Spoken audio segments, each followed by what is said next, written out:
il est une halakha à propos d'un aliment qui est tibulo bemashke.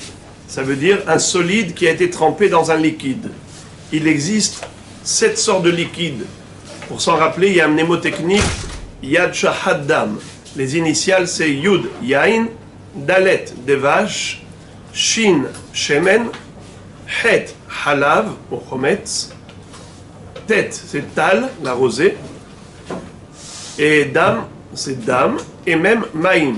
Donc 7 liquides qui vont faire que l'aliment solide qui est trempé dedans, avant de le manger, il faut faire Netilat Yadayim. Comme on fait le soir du Seder de Pessah, où on trempe le karpas dans l'eau salée, et on fait Netilat Yadayim avant de manger le karpas. Alors je voudrais commencer déjà par quelque chose de curieux. D'abord, cette Netilat Yadayim, évidemment, ne nécessite pas de bracha. Comme le soir du Seder de Pessah, on fait Netilat Yadayim avant de manger le karpas parce que c'est un légume trempé dans de l'eau salée, mais on ne récite pas la beracha de Al Netilat Yadayim là-dessus. Ce n'est que la deuxième fois, après la Haggadah, quand on va manger du pain, la matzah, c'est là qu'on va refaire Netilat Yadayim, et cette fois-ci, évidemment, avec la bracha de Al Netilat Yadayim. Maintenant, il y a un chidouche atzum, c'est que, normalement, la nuit du Seder de Pessah, on n'aurait pas dû faire Netilat Yadayim pour manger le karpas. Vous savez pourquoi? Parce que généralement, on fait attention de ne pas manger kazaït. Parce que si on mangeait kazaït, alors on rentrerait dans un problème de Boré Nefashot Rabot, de devoir réciter Boré Nefashot Rabot avant Motzi, avant de manger la matzah. Pour ne pas rentrer dans cette discussion, parce que certains disent que oui, en effet, si on a mangé kazaït avant Motzi, il faut faire Boré Nefashot, d'autres disent que ce n'est pas la peine. Pour ne pas rentrer dans ce problème, alors on mange moins de kazaït. Le problème, c'est quoi?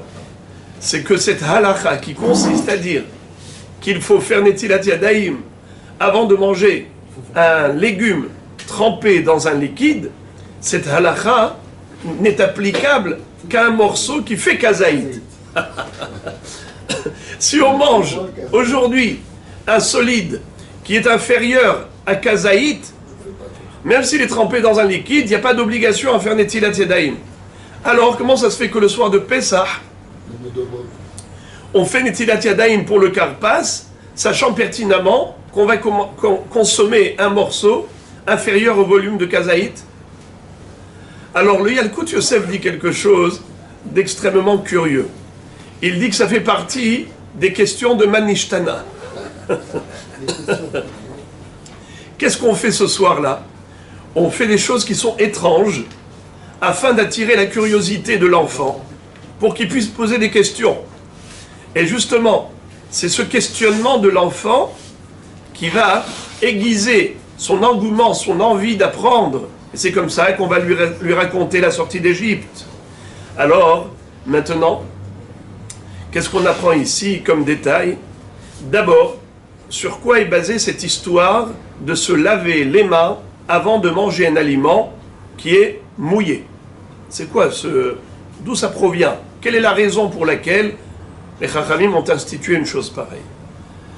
La réponse, c'est que déjà, on va essayer de comprendre la Netilat Yadayim pour le pain, et après on va transposer cela à la Netilat Yadayim pour un légume ou pour un aliment mouillé. Pourquoi on fait Netilat Yadayim avant de manger du pain? Alors il y a la raison classique, la raison simple, c'est que les mains, elles sont sales parce qu'elles sont touche à tout.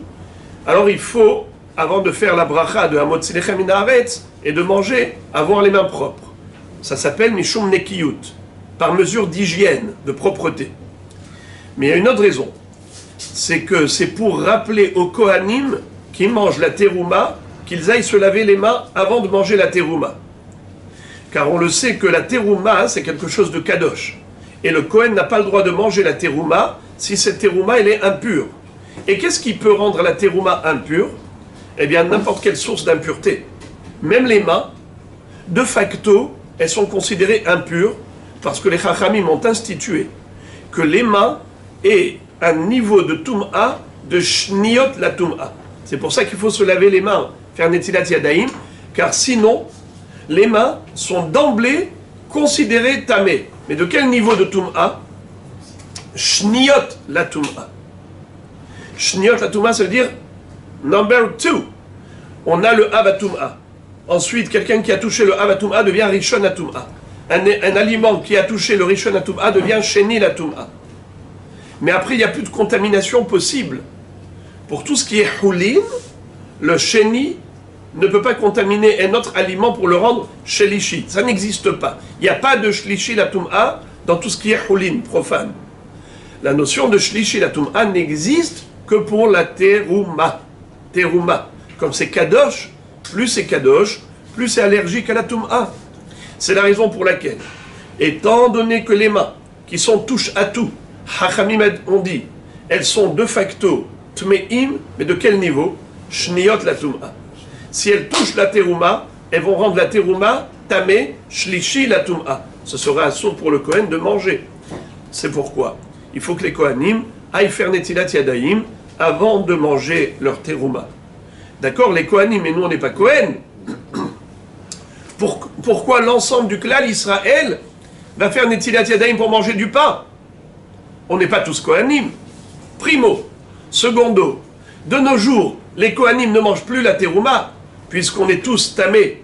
Tant qu'on n'a pas la vache rousse, on est considéré Tme'emetim. Et même les Kohanim qui ne rentrent pas dans un cimetière, ils ont dit bonjour à quelqu'un qui était au cimetière, eh bien ils sont devenus tamés parce qu'ils ont touché un Tme'emet, et il faut être aspergé avec les cendres de la vache rousse, chose qu'on n'a pas aujourd'hui, n'est-ce pas, avec les cendres mélangées aux eaux lustrales, aspergées avec ce qu'on appelle Haza'at Shlishi ou Shviri. De ce fait, tout le monde est tamé aujourd'hui. Alors, c'est pourquoi les Kohanim n'ont pas le droit de manger la Hala, qui est Kodesh, ils n'ont pas le droit de manger la Teruma, qui est Kodesh. Alors, quel est le problème?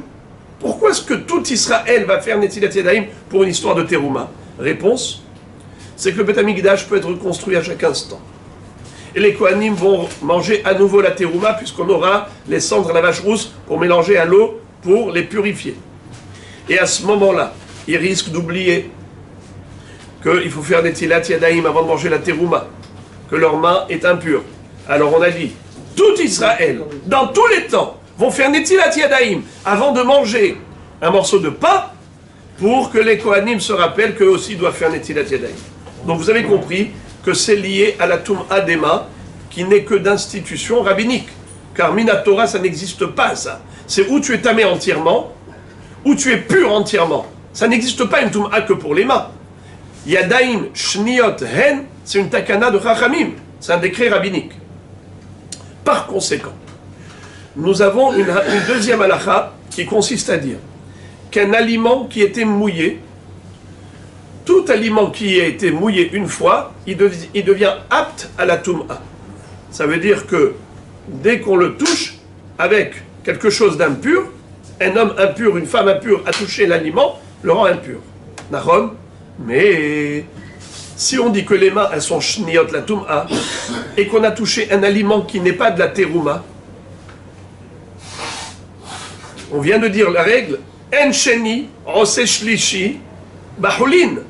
Puisqu'on parle ici, non pas de Teruma, mais de fruits et légumes normaux qui ont été mouillés, alors, quel est le problème? Les mains sont shniot, elles ne peuvent pas contaminer le fruit pour le rendre shlishi, parce que dans Hulin, il n'y a pas de Tum'a au niveau shlishi, c'est que dans la Teruma. Alors pourquoi il faut faire Netilat Yadayim lorsqu'un fruit est mouillé? Alors là, je vous explique encore autre chose. Ça aussi, c'est un yesod qu'on apprend dans Masechet Shabbat.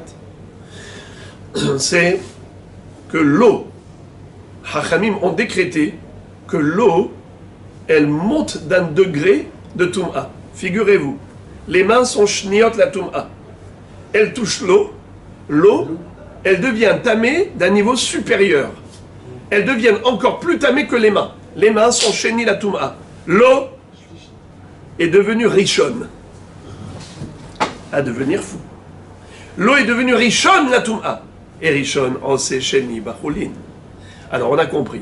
Un fruit mouillé, si je le touche avec mes mains qui sont impures, parce que de facto, Hachamim ont dit que les mains sont considérées shniot la Tum'a, impures d'un niveau degré numéro 2, eh bien, elles vont rendre l'eau rishon. Le rishon va rendre le fruit sheni. Yesh sheni bachulin. Yesh sheni la tum'a bachulin. C'est pour cela qu'ils ont institué de faire netilat yadayim avant la consommation d'un fruit ou légume ou de la viande qui sont mouillés. Et sans beracha. Pourquoi sans beracha? On aurait dû dire avec bracha, étant donné que il y a une mahloket. Certains disent que de nos jours, cette takana n'existe plus. Quand est-ce que les hachamim avaient institué de faire netilat yadayim avant de manger un aliment mouillé? C'était à l'époque où on mangeait la terouma et qu'en effet, il y avait tous ces risques. Mais de nos jours, que les kohanim ne mangent plus la terouma et il n'y a plus aucun risque de contamination d'impureté, pourquoi tu as besoin de demander aux gens de faire netilat yadayim? C'est plus d'actualité. Comme il y en a qui disent que oui, d'autres qui disent que non, alors on fait netilat yadayim, mais sans bracha, parce que ça fait que berachot les hakel. On connaît la règle. Dès qu'on a une mahloket, on fait la mitzvah, mais sans bracha. Donc on fait netilat yadayim, mais sans bracha. Maintenant, quel est le din si je mange avec une fourchette? Je n'ai pas touché avec mes mains. Bravo. La réponse, ça dépend. Est-ce que le derer, c'est de manger avec la fourchette, ou le derer, c'est de manger avec les mains? On s'explique. Le Yalkut Yosef nous dit que si tu as l'habitude de manger avec les mains, par exemple des olives mouillées, des cornichons mouillés, tu les manges comment? Avec les mains. Tu prends une olive, tu manges avec la main. Toi maintenant, qu'est-ce que tu fais? Tu fais le bourgeois, tu prends la fourchette et tu es en train de passer un quart d'heure à essayer de piquer l'olive, tu n'arrives pas. Et pourquoi tu fais ça? Juste pour ne pas faire netilat yadayim? Eh bien là, tu dois aller faire netilat yadayim. Là, tu n'es pas dispensé, parce que normalement, tu aurais dû manger avec la main, tu as mangé avec la fourchette juste pour ne pas... Alors là, tu fais netilat. Mais quelque chose qui se mange naturellement avec la fourchette, avec la cuillère, on ne mange pas avec les doigts. Par exemple, de la viande mouillée ou... Non, 2 secondes, on va y arriver. Ou bien, par exemple, des... comment on appelle ça? Une compote. Des fruits, je veux dire, des fruits, salade de fruits. Ou bien, par exemple, donnez-moi des exemples de légumes mouillés qu'on mange avec la soupe, qu'on mange avec la cuillère, des choses qu'on mange avec la cuillère. Tout ce qui se mange avec cuillère, avec fourchette, généralement, et ce n'est pas poli de manger avec les mains, alors si tu manges avec la cuillère ou la fourchette, tu n'as pas besoin de netilat yadayim. Encore un chidouche, c'est que, quel est le din si par exemple tu prends un gâteau, un biscuit, tu le trempes dans le liquide, dans le thé par exemple, mais tu ne touches pas l'endroit mouillé, tu as touché que l'endroit sec. On aurait dit que tu n'as pas besoin de netila, puisqu'on vient d'expliquer que les mains touchent le liquide devient rishon, le rishon c'est sheni.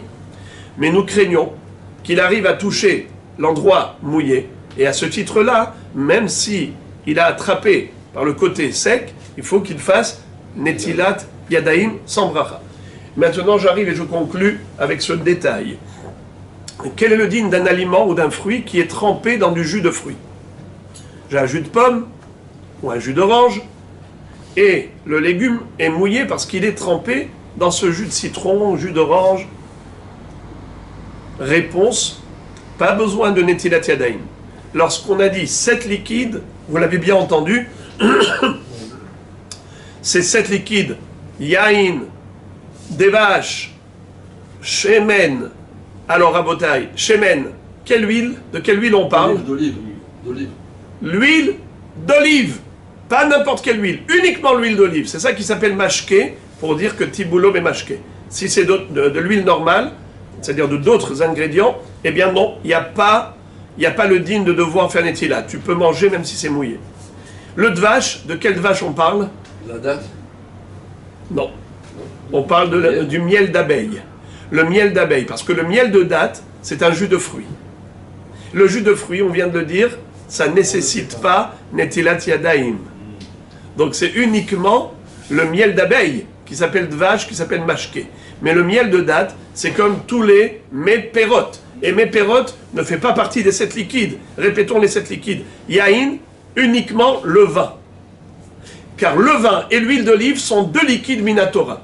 Deganera tiroshecha v'itzaharecha. C'est quoi tirosh? Le vin. C'est quoi itzahar? L'huile d'olive. Ce sont les seuls liquides considérés comme tels minatora, à part l'eau.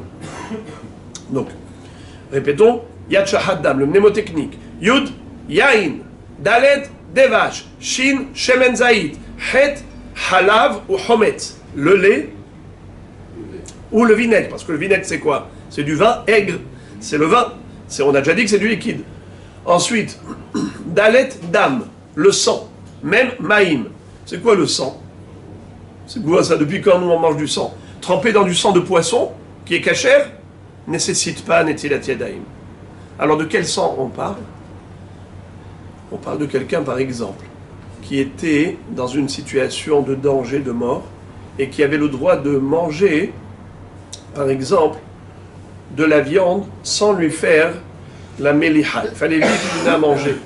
Et cette viande-là, elle est trempée dans le sang, par exemple. Eh bien, pas besoin de faire Netilat Yadayim. Il doit faire Netilat Yadayim parce que c'est du sang. Ou bien un autre exemple de sang, c'est le sang humain. Par exemple, parfois, on a une blessure. Il y a du sang qui a coulé sur le fruit, sur le bonbon. Assour que midera banane de manger ce sang. Il a mangé, par exemple, eh bien, il faut qu'il fasse Netilat. Bon, c'est vrai que c'est un cas extrême, mais en tout cas, pour connaître le principe de la halakha, on a ici 7 liquides qui ont été énumérés. Bruchim tiyu.